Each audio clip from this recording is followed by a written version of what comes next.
Captain Jake Morrison had been staring at the same damage report for 20 minutes when his world shattered. The coffee in his favorite mug, the one his daughter Emma had painted with wobbly stars, went from steaming hot to stone cold in an instant. Not because of temperature, but because of what came crackling through the UES Devastator's emergency communications array at 0347 hours.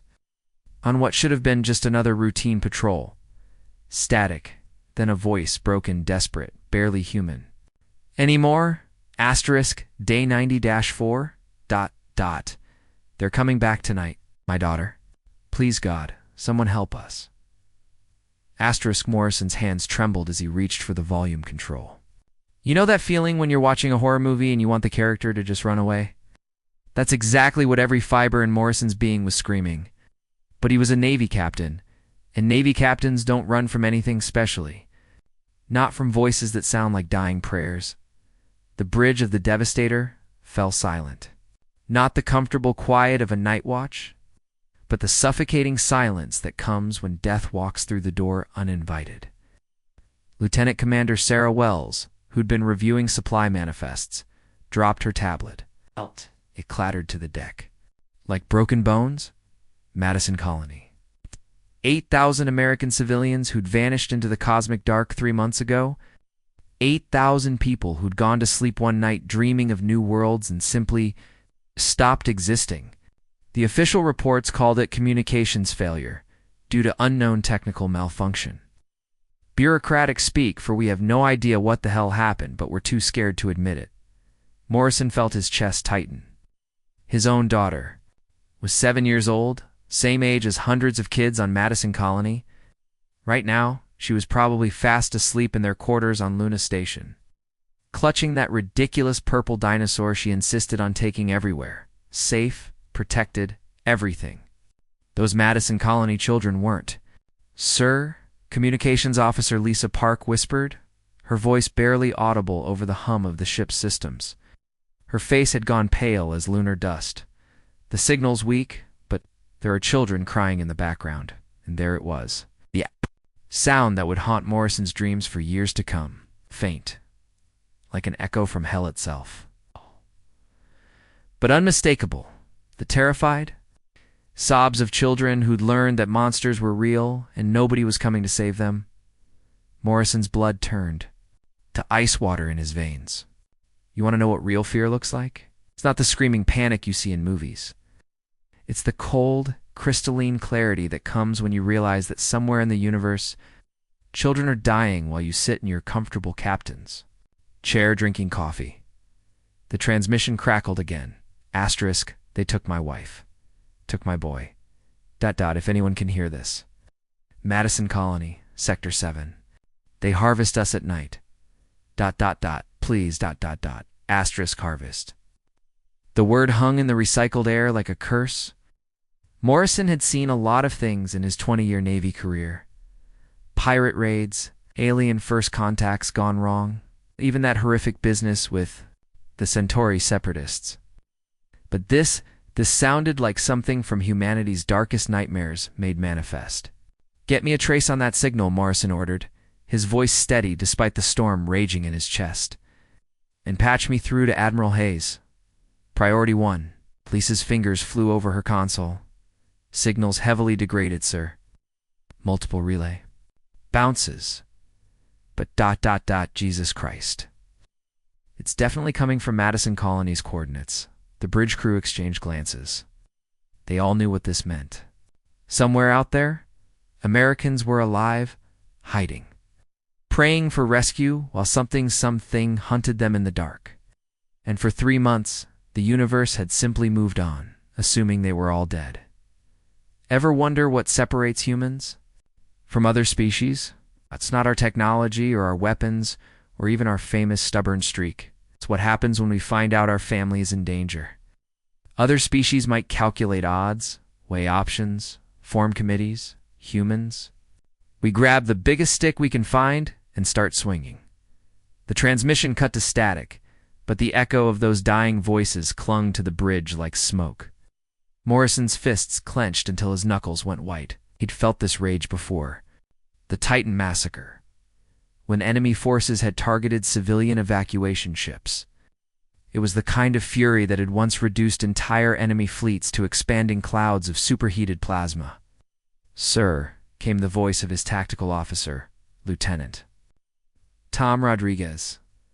"Admiral Hayes is en route to the bridge. 8 to 2 minutes. 2 minutes. 2 minutes, while somewhere in the cosmic dark, children were crying for parents who might already be dead. 2 minutes while monsters did unspeakable things to people whose only crime was trying to build new lives among the stars." Morrison stood. From his captain's chair, a simple action that somehow felt like drawing a sword. "All hands, battle stations," he growled into the ship-wide come.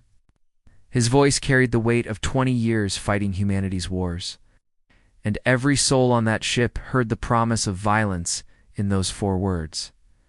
The Devastator's bridge lighting shifted from soft white to combat red. Throughout the ship, 2,000 Navy personnel dropped whatever they were doing and ran to their battle stations. Not because of duty or orders, but because Captain Morrison's voice carried something that resonated in every human heart, the promise that somebody was finally coming to settle accounts. Behind them, stretching across several thousand cubic kilometers of space, the rest of humanity's 4th battle group received the same signal. 12 heavy cruisers, 36 destroyers, 152 smaller vessels, each one packed with enough firepower to crack moons, and every single one of them crewed by humans who just learned that there are people there.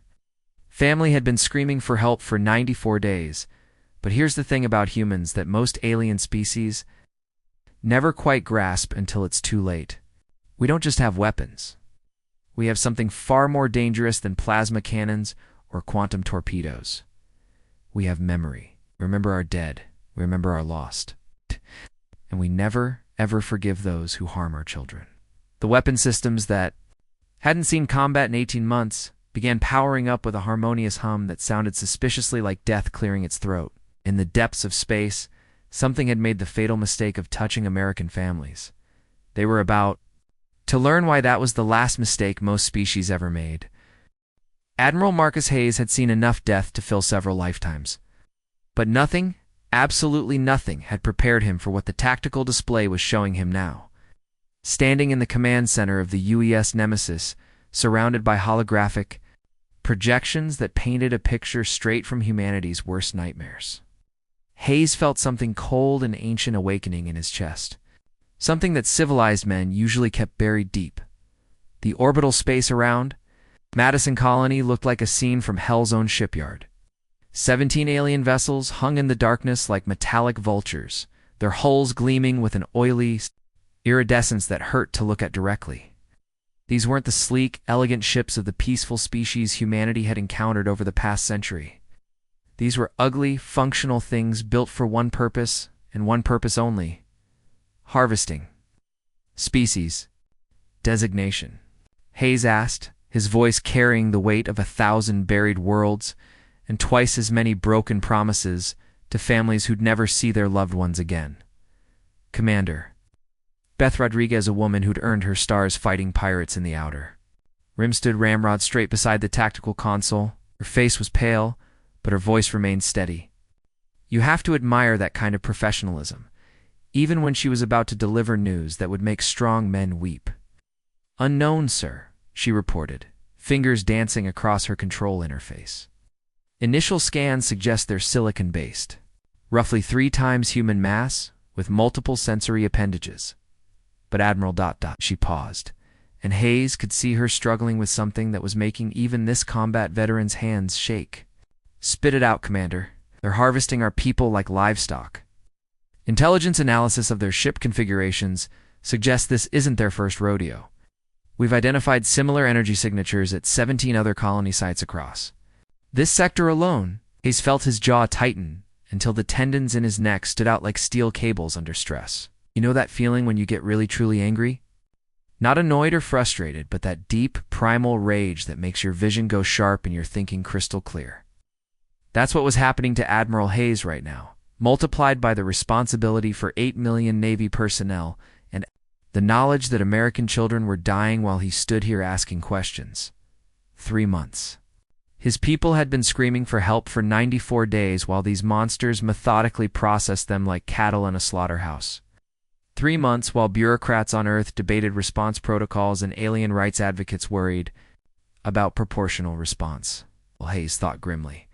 They were about to see exactly what proportional looked like when you were dealing with species that treated human children like renewable resources. The bridge's communication array crackled. To life. Signal from Earth Command, Admiral, announced Lieutenant Sarah Chen, the communications officer who'd been tracking the colony's desperate transmissions for the past 6 hours. Priority Alpha authorization coming through now, Hayes watched. As the authentication codes scrolled across his personal display, green lights. All green lights. His weathered face marked by 25 years of deep space. Combat broke into something that might have been a smile. If you'd never seen what a predator looks like when it spots wounded prey. Full authorization for Protocol 7 confirmed. Sir, Chen continued, her voice carrying just a hint of the excitement that comes when the gloves finally come off. Protocol 7. Most civilians had never heard of it. And that was probably for the best. Unrestricted warfare doctrine. No prisoners unless they provided intelligence value. No mercy for combatants.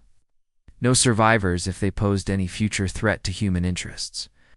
It was the kind of authorization that had turned the Third Alien War from a decades-long stalemate into a 6-month rout that ended with 3 species begging Earth for peace treaties. Hayes turned to face the massive holographic display that showed his fleet's disposition. 200 vessels spread across several thousand cubic kilometers of space, each one a masterpiece of human engineering and violence. Heavy battlecruisers that could crack moons. Destroyers fast enough to chase down anything with engines. Frigates loaded with enough firepower to sterilize continents. And every single one of them crewed by men and women. Just learned that their fellow Americans had been tortured for 3 months. While the universe ignored their screams. But here's something most alien species never quite grasp about humans until it's far too late. We don't just build weapons. We build weapons while thinking about our families. Every plasma cannon, every quantum torpedo, every railgun system, they're all designed by people who go home at night to tuck their children into bed. And when you threaten those children, you're not just facing human technology. You're facing human fury backed by human ingenuity. And that's a combination that has historically ended very badly for everyone on the receiving end. Attention all ships, Hayes broadcast across the fleet's tactical network, his voice carrying the authority of rank and the promise of violence that had made him legend throughout the Navy. This is Admiral Hayes with a fleet-wide combat briefing. The massive display showed 200 ship icons turning green as his captains acknowledged. The transmission, 200 vessels, 40,000 Navy personnel, enough concentrated firepower to reshape solar systems. All focused on 17 alien ships that had made the catastrophic mistake of touching American families. Ladies and gentlemen, Hayes continued, pacing in front of the tactical display. Like a professor giving a lecture on the finer points of applied violence, we have a simple situation down there.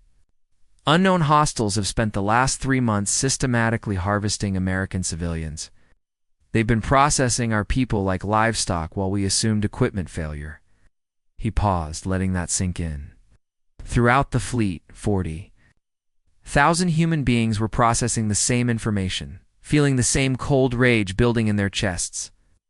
We have confirmed survivors, American children hiding in underground shelters while monsters hunt them in the dark. American families being processed for ... materials. American citizens, who've been screaming for help for 94 days while these things treated them like a renewable resource. The fleet's weapon systems began powering up a process that would have been terrifying to witness if you were on the receiving end.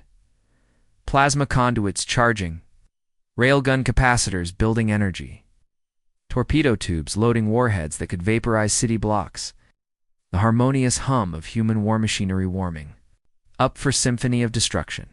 I want those bastards to learn something today, Hayes growled, his voice carrying across the fleet like the voice of judgment itself. I want them to understand why picking fights with humans is the last mistake most species ever make. I want their final moments to be educational. Throughout the fleet, Targeting systems locked onto the alien vessels with the cold precision that had made humanity the apex predator in known space. This wasn't going to be a battle.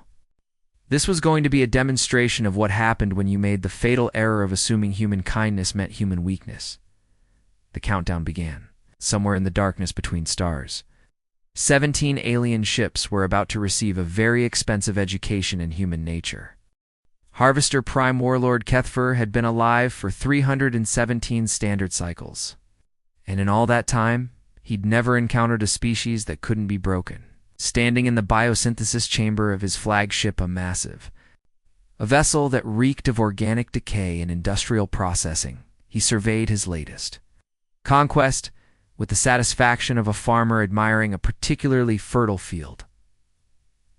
43 worlds. 43 civilizations reduced to their component parts. 43 species that had learned too late that the universe was not a kind place for the weak. And these new creatures, these soft pink things that called themselves humans, seemed especially fragile.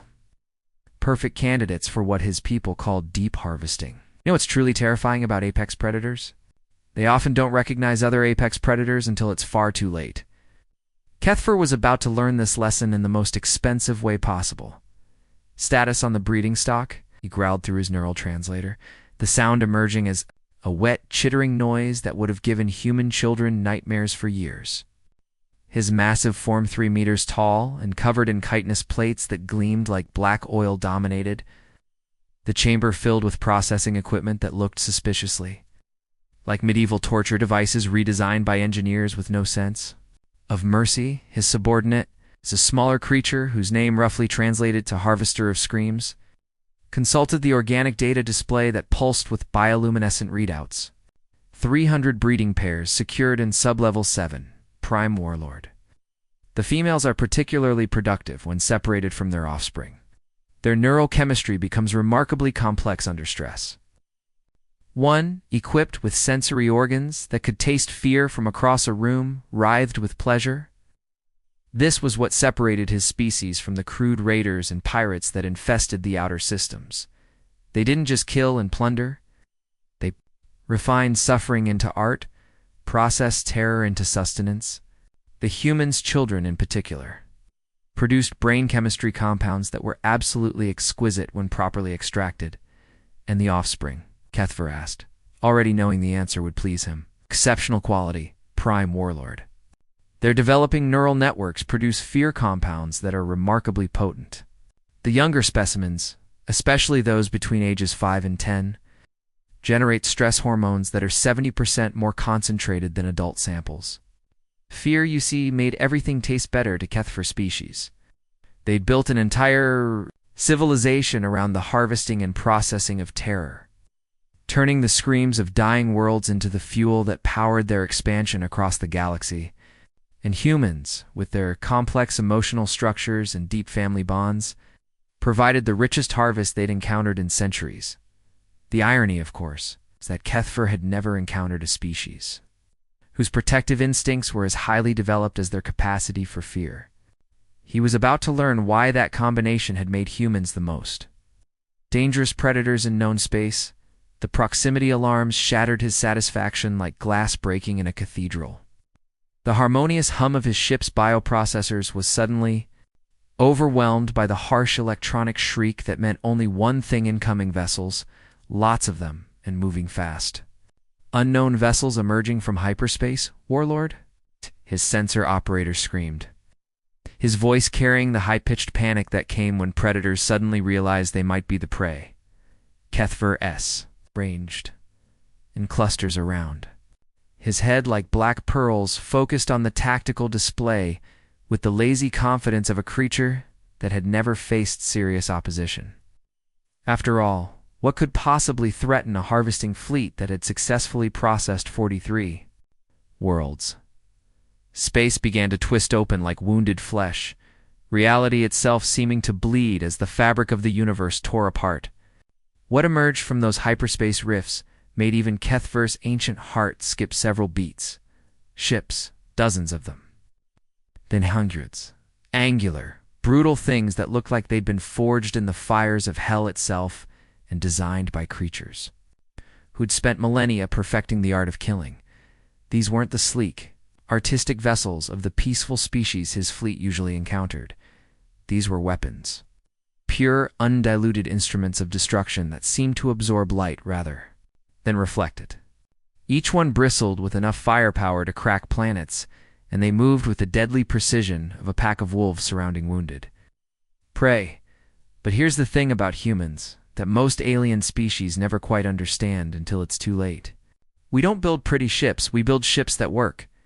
And when we're angry, really, truly angry, we build ships that turn other ships into expanding clouds of superheated plasma. A transmission cut through every frequency, overriding his ships. Communication systems, with the casual ease of someone turning off a light switch. The voice that emerged was cold, flat, and carried the weight of absolute authority. Asterisk, this is Admiral Hayes of the Human Navy. You have 60 seconds to release our people and prepare to die.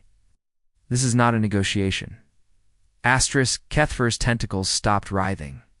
His multiple eyes blinked in what might have been surprise if you were generous, or the first stirrings of actual fear if you were honest.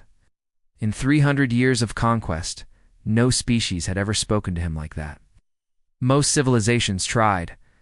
Diplomacy first. They attempted bargaining. They offered tribute or territory or anything else they thought might buy them mercy. This voice offered nothing but death. Delivered with the casual confidence of someone who'd done this sort of thing before. Scan those vessels, Kethfer ordered, his voice carrying just a hint of uncertainty that his subordinates had never heard before. What are we dealing with? The sensor readings that came back should have been impossible. 200 ships, each one carrying enough concentrated firepower to sterilize continents. Energy signatures that suggested weapons technology decades ahead of anything his species had encountered. Most disturbing of all, bioscans showing 40,000 life forms whose stress hormone levels were completely inverted. Instead of fear, they were registering excitement. You want to know what separates humans from other species? Most creatures, when faced with overwhelming odds, experience fear. Their stress hormones spike, their thinking becomes clouded, their coordination suffers. Humans, when we're properly motivated, fear transforms into something else entirely. Something that makes other species check their definitions of apex predator. Kethfer's multiple eyes focused on the tactical display, trying to process what he was seeing. More soft creatures, obviously. The same pink, fragile things his fleet had been harvesting for the past 3 months. Surely they would be just as easy to break as their colony-bound kin. Signaled the fleet, he ordered, his voice regaining some of its usual confidence. Prepare to add their ships to our collection. These creatures obviously don't understand what they're facing. His weapons officer, creature, whose specialization was turning starships into debris fields, began charging the harvesting fleet's primary weapon systems. 17 ships against 200 seemed like poor odds, but Kethfer's species had survived for millennia by being smarter, more ruthless, and infinitely more experienced than their prey. What he didn't understand was that humans didn't make idle threats. When Admiral Hayes said, "Prepare to die," he wasn't engaging in the ritual posturing that characterized most interstellar conflicts. He was providing a service announcement. The countdown began, and Kethfer was about to receive the most educational 60 seconds of his very long life. Unfortunately for him, they would also be the last 60 seconds of his very long life in the depths of space. 40,000 humans were about to demonstrate why their species had never lost a war that truly mattered, somewhere in the underground. Shelters of Madison Colony. 300 American families were about to learn that when humans say we're coming, it's not a promise, it's a guarantee. The first human salvo arrived exactly 60 seconds after Admiral Hayes finished speaking, and it hit the Harvester fleet like the fist of an angry god. 5 ships, massive vessels that had terrorized dozens of worlds, simply ceased to exist. Not destroyed in the dramatic explosive fashion you see in movies, but vaporized so completely that their component atoms were scattered across several cubic kilometers of space. Kethfer's multiple eyes widened in what his species might have called surprise if they'd had time to process the emotion. One moment, he was looking at a confident formation of harvesting vessels. The next, he was staring at empty space, where 5 of his most powerful ships had been conducting their grisly work, just moments before. You know that feeling when you're in a car accident and time seems to slow down? That's exactly what Kethfer was experiencing as his 300-year-old brain tried to process the impossible.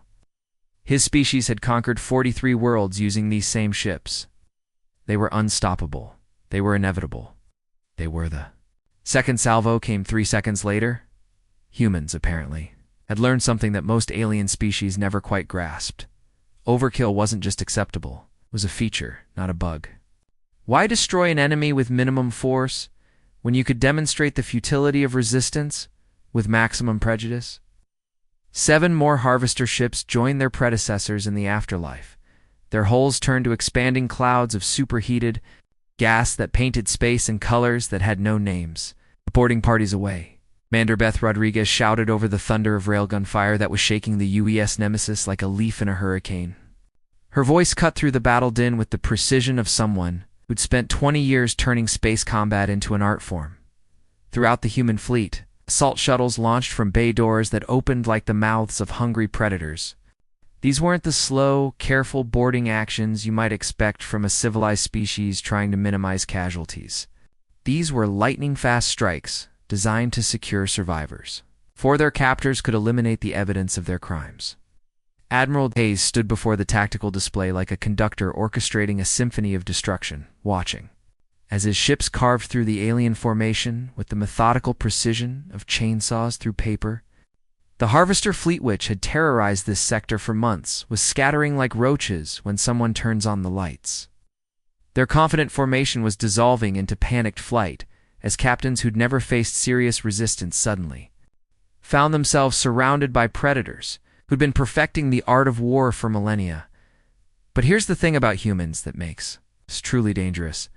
We don't just win battles, we learn from them. Every engagement, every victory, every defeat gets analyzed and incorporated into our tactical doctrine. The ships Hayes commanded weren't just weapons. They were the accumulated wisdom of a species that had fought its way to the top of the food chain and wasn't about to give up that position to anyone. The communication array crackled to life with Captain Morrison's voice transmitted from the surface of Madison Colony. Admiral, we've secured the primary shelter complex. Survivors are in rough shape, but they're alive, sir. ...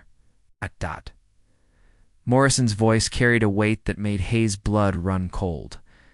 You need to see what we found down here. Hayes accepted the data stream from Morrison's helmet camera, and what he saw made his blood run colder than the vacuum of space itself.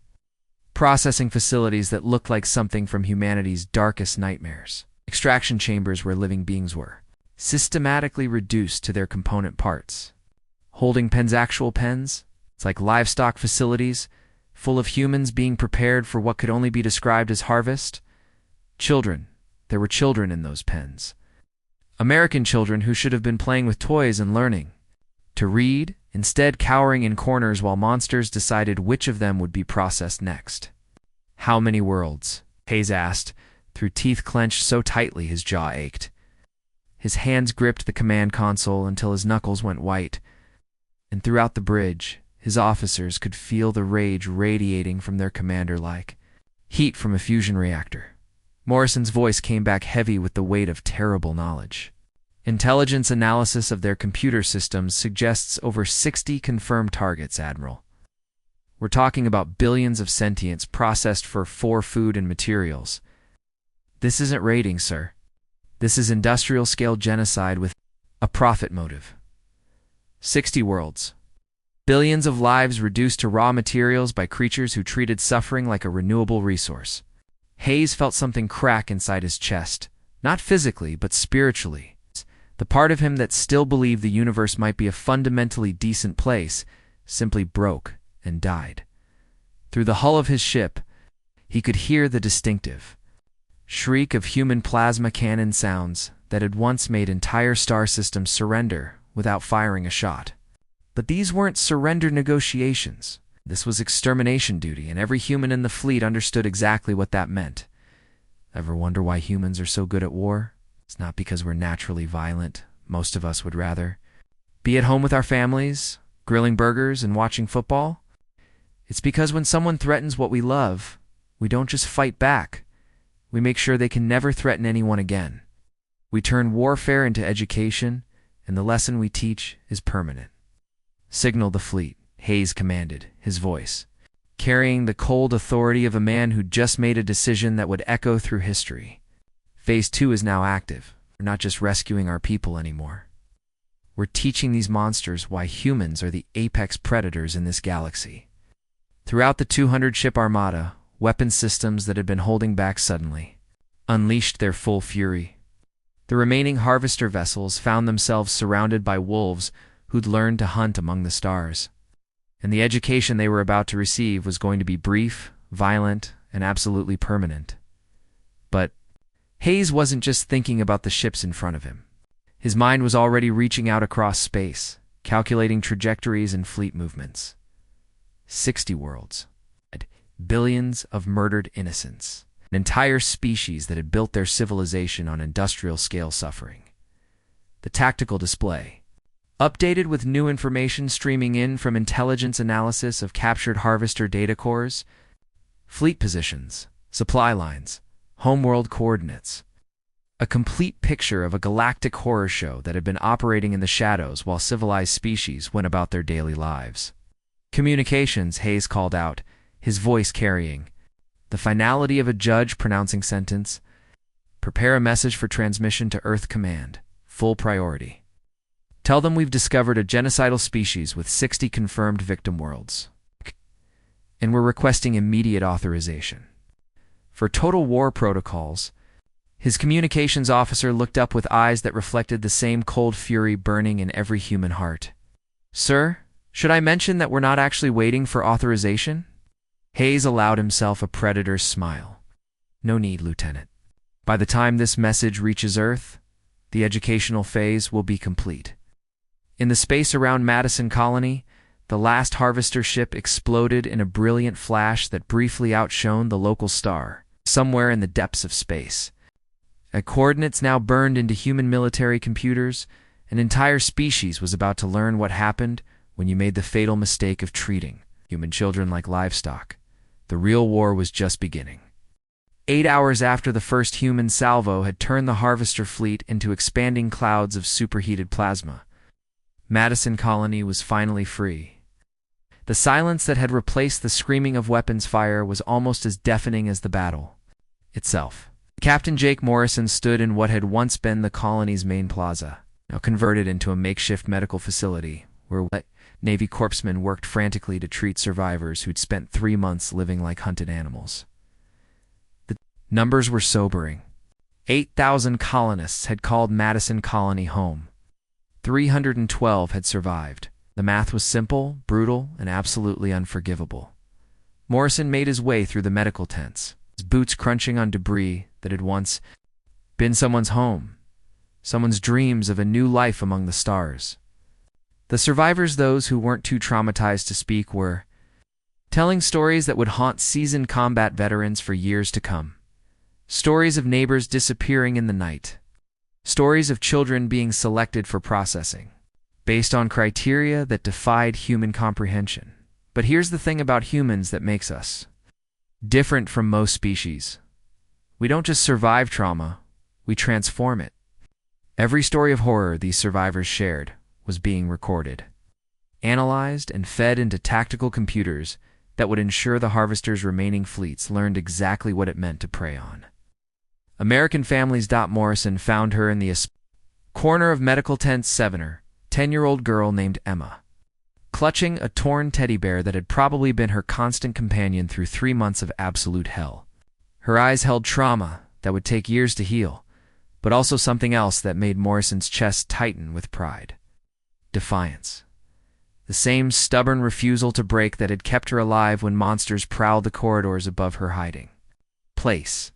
"Hey there, sweetheart," Morrison said, kneeling beside her cot with the careful movements of a man who understood that sudden gestures could trigger nightmares. "I'm Captain Morrison. Are you hurt?" Emma looked up at him with eyes that had seen too much but still held the spark that made humans dangerous when properly motivated. "Are the bad things gone?" she whispered, her voice carrying the weight of 94 days spent wondering if salvation would ever come. Morrison felt his throat tighten. You know that feeling when you're talking to your own child and they ask you a question that cuts straight to your heart? That's what he was experiencing as he looked into eyes that reminded him of his own daughter, safe back on Luna Station.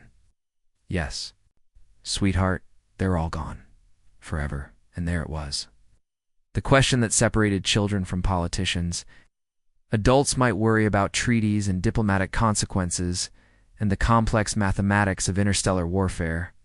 Children just wanted to know if the monsters were really truly gone, or if they'd come back the moment the grown-ups looked away. Morrison was about to answer when Admiral Hayes' voice echoed through the colony's restored communication system, broadcasting on all frequencies across the sector. The Admiral's words carried the weight of absolute authority and the promise of violence that had made him legend throughout the Navy. Citizens of Madison Colony, this is Admiral Marcus Hayes, commanding the 4th Battle Group. The immediate threat has been eliminated. Your ordeal is over. Throughout the medical tents, survivors who'd spent months whispering in the dark suddenly looked up with something they'd almost forgotten existed. Hope. But Hayes wasn't finished, and what came next would reshape the balance of power in this entire sector of space. However, the Admiral continued, his voice turning cold as the space between stars.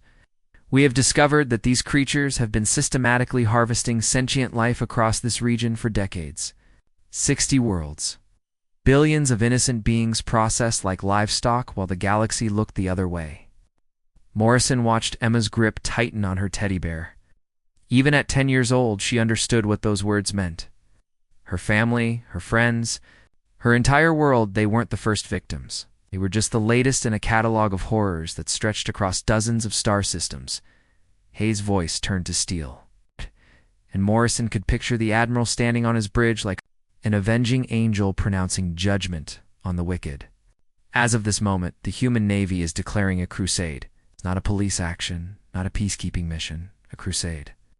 Ever wonder what that word means to people who've spent their entire history fighting for survival? A crusade isn't just a war, it's a holy mission. Sacred duty that transcends politics and diplomacy, and all the civilized niceties that keep species from tearing each other apart.